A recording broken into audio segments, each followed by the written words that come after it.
Making headlines this hour. President Dr. Mohamed Muiz appoints Zamat Ahmad Wahid as a member of the Maldives Broadcasting Commission.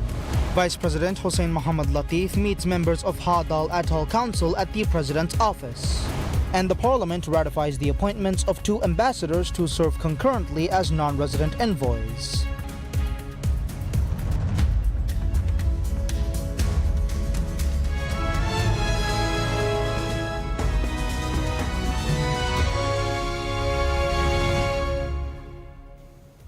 Bismillahirrahmanirrahim. Assalamu alaikum and welcome to PSM News in English with me, Abdullah Ahil.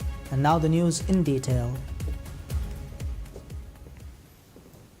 President Dr. Mohamed Muiz appoints Zamat Ahmad Wahid as a member of the Maldives Broadcasting Commission or Broadcom. Her formal appointment follows the approval by the Parliament on June 16th. Broadcasting Commission member Aminat Amina's term expired on the 14th of June. The President had forwarded half a dozen the names of 6 eligible candidates out of the ones who applied to Parliament. As one of the nominations, Ahmad Rilwan was appointed to the Commission last month. The Parliamentary Independent Institutions Committee had interviewed the remaining 5 candidates. However, only 3 candidates, including Zamat, had scored more than the required 75% marks during the interview stage. When the 3 were put to a vote during the Parliament sitting on Monday, the Parliament picked Zamat with 59 lawmakers voting in favor. Zamat has a Master of Arts in Journalism from the Islamic University of Maldives. She has been actively involved in the media field since 2006. The 7-member Broadcom is appointed for a 5-year term. The current 6 serving members of the Broadcasting Commission are its President Shafa Shafiq, Vice President Shilfa Ibrahim, Aminat Nuzaha, Muhammad Abdullah, Ahmad Rilwan, and Aminat Sarafat Izzat.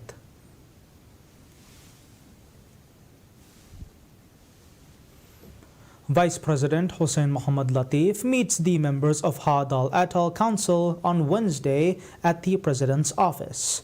During the meeting, councillors discussed the developmental needs of specific islands as well as the atoll. They highlighted the need for the development of local tourism with a focus on convenience for residents and the need for the urgent development of housing units in the atoll. Additionally, they expressed concern about the inconveniences caused by the limited number of flights operated to Kuludufushi Airport and the difficulties faced across the atoll due to the lack of a proper waste management system. The Council requested for quicker progress in efforts to relocate the population of Hirimaradu and expressed interest in Faridu being designated as an island to generate economic benefits from. While appealing for the speedy completion of ongoing projects across the Atoll Council affirmed full cooperation with the government. Acknowledging their concerns, the Vice President assured the Council that after discussions with relevant authorities, efforts would be made to provide timely solutions.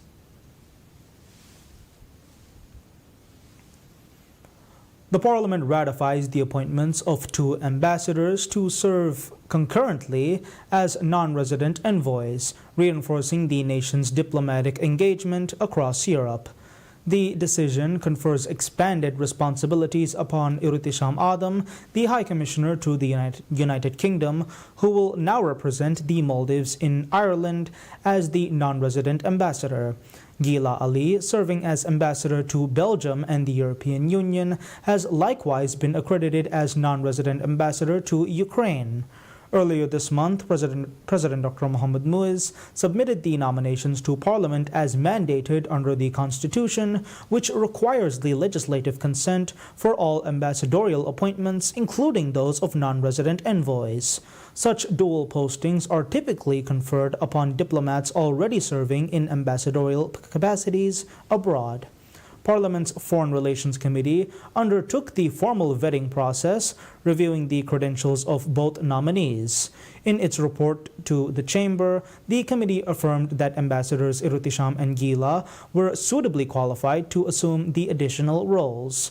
The committee's findings were presented during a plenary session where members voted without dissent to confirm the appointments. The permanent representative of Maldives to the United Nations Economic and Social Commission for Asia and the Pacific, or UNESCAP, Huda Ali Sharif, presents her letter of credence to the Undersecretary General of the United Nations and Executive Secretary of UNESCAP, Armida Salsia Al-Jabana.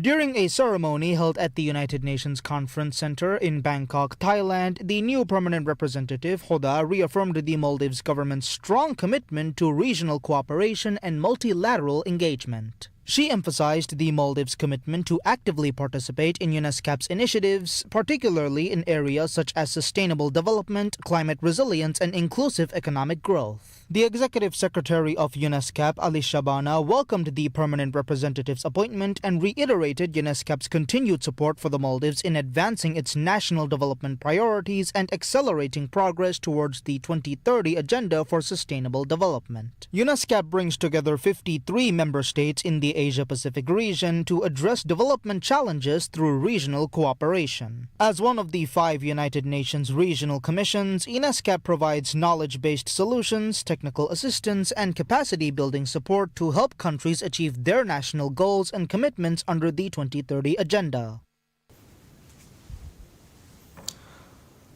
Maldives participates in the Tri-Nation China-Sri Lanka-Maldives Tourism Forum aimed at tourism promotion and network building among industry stakeholders.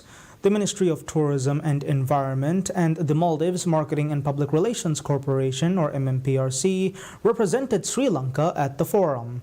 The forum focused on strengthening tripartite tourism ties and cooperation, where participants engaged in strategic discussions on cultural tourism and fostering stronger partnerships among the 3 countries. The forum also featured a series of activities, including seminars, presentations, and promotions, as well as business negotiations.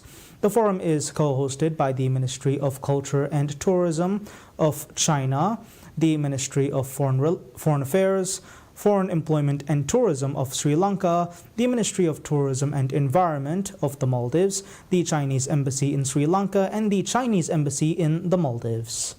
The week-long China-Sri Lanka-Maldives Tourism Forum opened in Colombo, Sri Lanka, on Monday with over 100 participants, including officials, representatives from tourism and aviation sectors, experts, and scholars.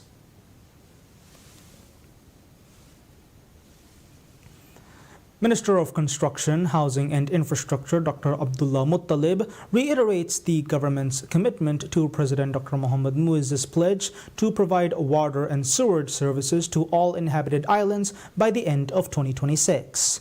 Speaking in Parliament, Minister Muttalib conveyed strong confidence in the administration's progress. He noted that despite inherited delays and project backlogs from the previous government, implementation is advancing steadily.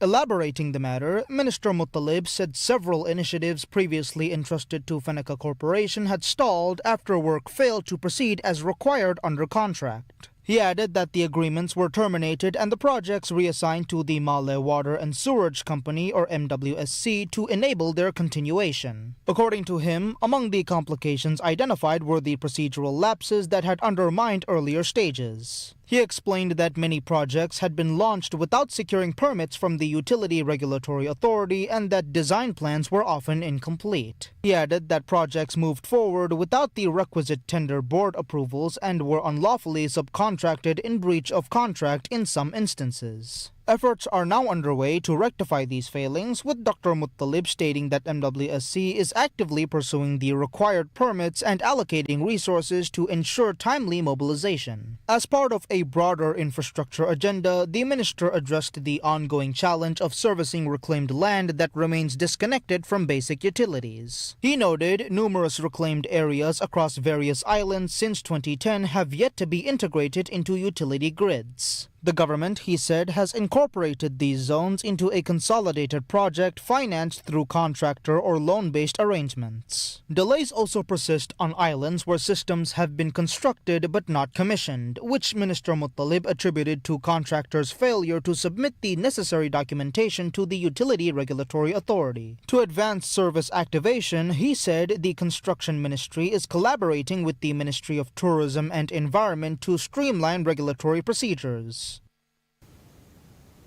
The Minister of Islamic Affairs, Dr. Muhammad Shaheen Ali Saeed, announces the government's decision to award the contract to an interested private benefactor for the construction of an ultra-modern mosque in Vilimale.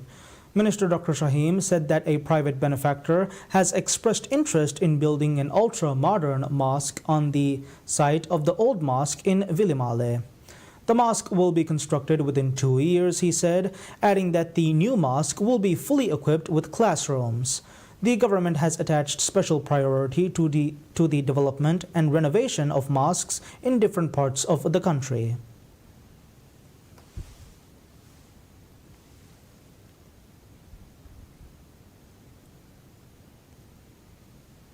The new Commissioner of Police, Ismail Naveen, vows to prevent police from abusing the sweeping powers granted to law enforcement authorities under the new landmark law to combat organized crime and gang-related violence.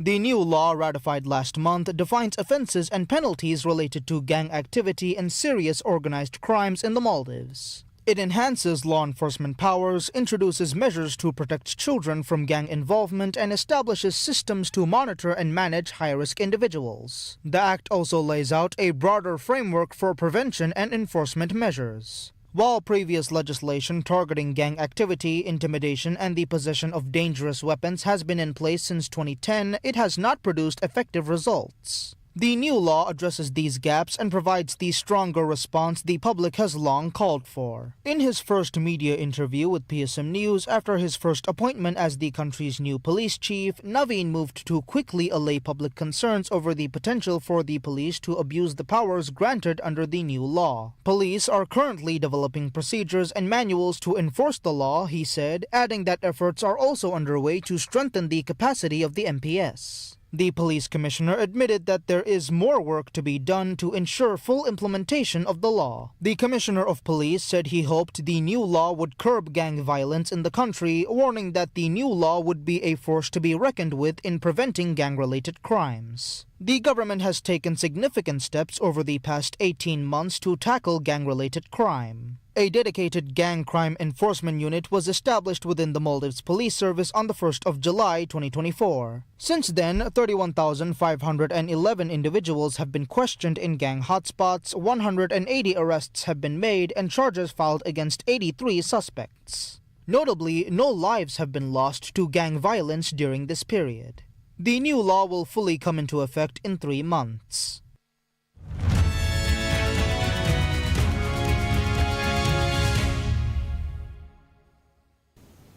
The head of China's central bank pledges to expand the international use of the digital yuan and called for the development of a multipolar global currency system where several currencies dominate the world economy.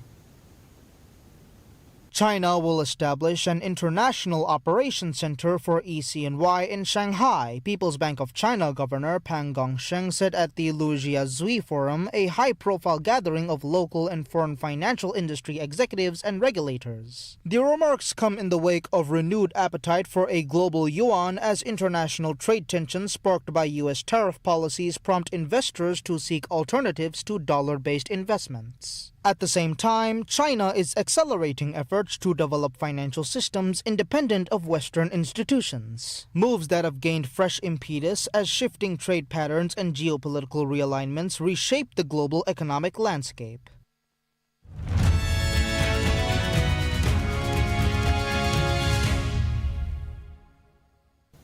Top stories on international news. The head of the Atomic Energy Organization of Iran, or AEOI, Mohammad Islami, criticizes the director of the International Atomic Agency, or IAEA, Rafael Grossi, saying that he played a destructive role in the escalation of hostilities between Iran and Israel. Thousands of people were fleeing Tehran and other major cities, Iranian media reported, as Iran and Israel launched new missile strikes at each other despite U.S. President Donald Trump calling for Tehran's unconditional surrender. Israeli network IRIB aired footage from Isfahan showing a drone wreckage with stickers in Hebrew on the side, with the journalist identifying it as an Israeli Hermes drone shot down by Iranian air defense system in the early hours of June 18th. The Israeli military said 2 barrages of Iranian missiles were launched towards Israel in the first 2 hours of Wednesday morning. Explosions were heard over Tel Aviv. Israel told residents in a southwestern area of Tehran to evacuate so its air force could strike Iranian military installations. Iranian media reported thousands of people were fleeing the capital and major cities, with heavy traffic congesting roads and some routes suspended. Iranian news websites said Israel was also attacking a university linked to Iran's Revolutionary Guards in the country's east and the Khojir ballistic missile facility near Tehran, which was also targeted by Israeli airstrikes last October. An Israeli military official said 50 fighter jets struck around 20 targets in Tehran overnight, including sites producing raw materials, components, and manufacturing systems for missiles. Iranian officials reported 224 deaths, mostly civilians, while Israel said 24 civilians had been killed. Residents of both countries have evacuated or fled.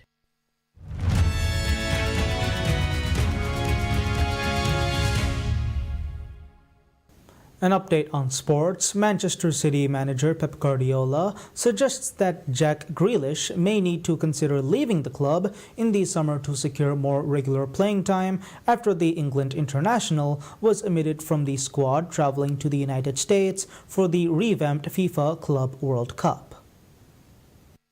The 29-year-old attacking midfielder, signed from Aston Villa for £100 million in 2021, started just 7 Premier League matches during the 2024-25 campaign. Speaking ahead of City's Group G opener against Morocco's Wydad Casablanca, Guardiola admitted that Grealish's future remains uncertain. It was have a conversation between him and the club and decide the best. So Jack is an exceptional player. The only reason why didn't play last season is, of course, of my decisions, and we decide that he has to play. And the club was honest, he's honest, so it's incredible respect and love for the teams, and we decide the best, is to stay and have a place like he can feel, I can play, I can back to be like was the player that was in the year of the travel, all his career in Aston Villa, that without him would have been possible, or would have been more difficult to get what we achieved that year of the travel season. But the fact is the last 2 seasons didn't play much minutes, and he has to come back to play and have the butterflies in his stomach that he can play every 3 days and show again the quality that he has. Guardiola emphasized Grealish's importance to the squad during City's treble-winning campaign in 2022-23, as well as his influence during his time at Aston Villa. However, he acknowledged that the past 2 seasons have seen the player struggle for consistency. While Guardiola left the door open for Grealish to remain at the Etihad Stadium, he admitted that both the player and the club will use their time apart during the Club World Cup to reflect on his future.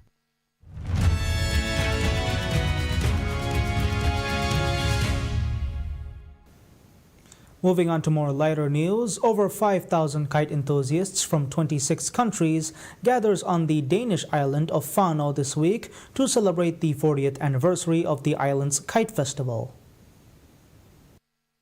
The festival, which opens on June 19th and runs through June 22nd, will feature more than 25,000 kites. Among the highlights of the festival is a 100-meter-long Indonesian kite. Kite flyers were already testing their creations on June 17th ahead of the official opening. We're very happy to be able to celebrate the 40th anniversary of the Fano International Kite Flyers meeting, because it went from a very small, not even a festival, just a couple of tourists flying kites, and then to now, where we, after 40 years, we are the biggest kite flyers meeting in the world, with maybe up to 5,000 to 6,000 kite flyers coming here to fly their kites every year. Known for its wide, flat beaches and consistent coastal winds, the island is considered a prime destination for kite flying. Visitors are allowed to drive on the hard-packed sand that stretches approximately 14 kilometers or 8.7 miles. Asia and the United States are attending the festival. And that's all the news we have for today. We'll be back with any further updates. Until then, I'm Abdullah Ahil from TSM News.